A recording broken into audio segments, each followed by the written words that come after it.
Transformers Studio Series 8607 Slug. This Studio Series subline has been coming out with banger after banger, and today we're taking a look at one of the best.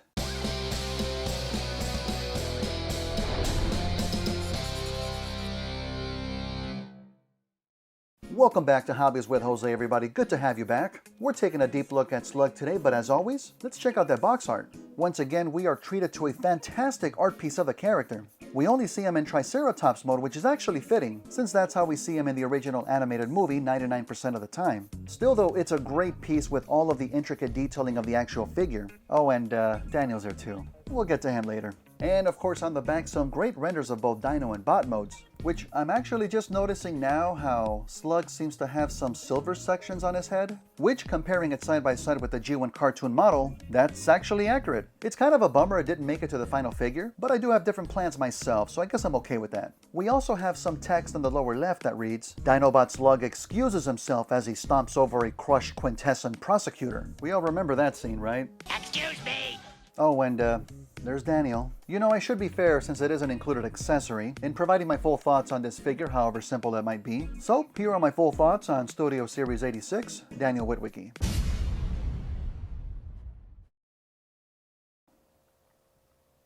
It sucks. But here we have our main man, Slug. Of course, originally he was known as Slag, before Hasbro realized it was a naughty word in Great Britain. But Slug suits him just fine. But this towering Triceratops turned mechanoid robot looks absolutely fantastic. Very obviously building off of G1, but adding just a ton of extra panel lines and molded in details. So maybe they missed a little bit of paint on that helmet, but the detailing we got on every other part of the body more than makes up for that, which I am urged once again to use the term mini masterpiece. And funny enough, Takara Tomy never actually made a masterpiece Slug figure. Why is that, do you think? I mean, it's not like they needed to get a license from the Natural History Museum. But even if they were to make a masterpiece Slug today, knowing that they strive for a more cartoon-accurate look makes me doubt we would get anything remotely close to this. But in any case, I'm eternally grateful that we got this figure, which looks fantastic, by the way, next to Studio Series Grimlock, and no doubt the entire team will look great together too. There doesn't seem to be a ton of added paint on this guy, but he certainly got it where it counts, as most parts are molded in the proper colored plastic. Some parts that stick out though are like the front of the head. That red seems to be especially glossy and doesn't quite match the red plastic of the other half of the head, so I'm willing to wager that it's been painted. We'll definitely find out during the paint stripping though. And the other part that sticks out to me are the fists. You can very clearly see by looking at the inside of the fists that they were molded in that pearly white plastic, but they were painted over with a super glossy dark gray that we don't see anywhere else on the figure. It's not a bad look though, it just kind of sticks out to me. Most of the gold sections like the head and the feet are thankfully painted, and quite well I might add. But it does look like the tail might be molded in gold plastic, as it does look like the entire piece is in gold. Oh, wait, never mind.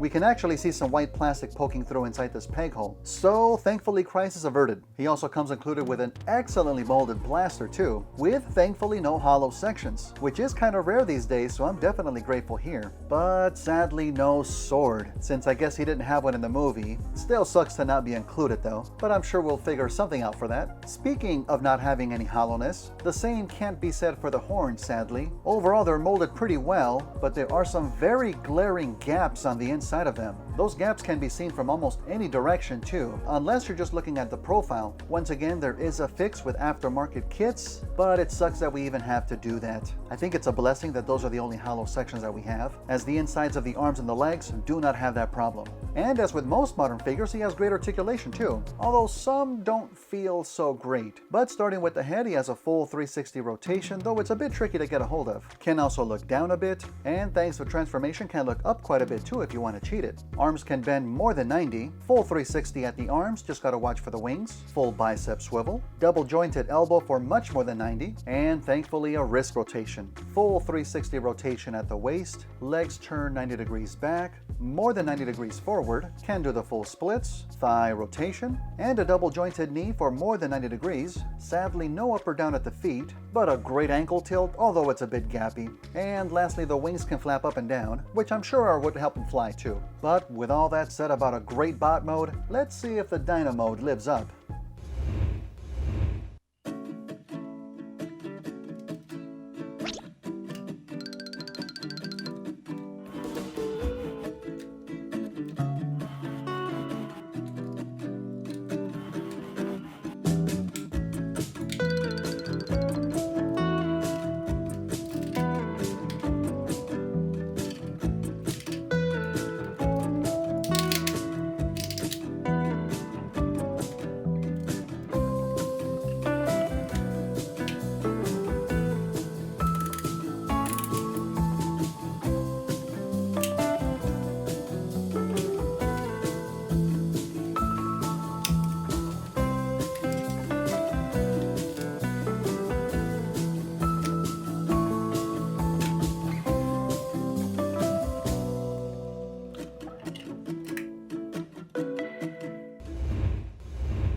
One of the things I really like about this Dino Mode is that, as opposed to Grimlock's T-Rex mode, where the look of the T-Rex pretty much became outdated as soon as G1 was over, this is still pretty much, to this day, what we think a Triceratops would look like. I mean, apart from the fact that it looks like a robot, right? They didn't actually look like robots, right?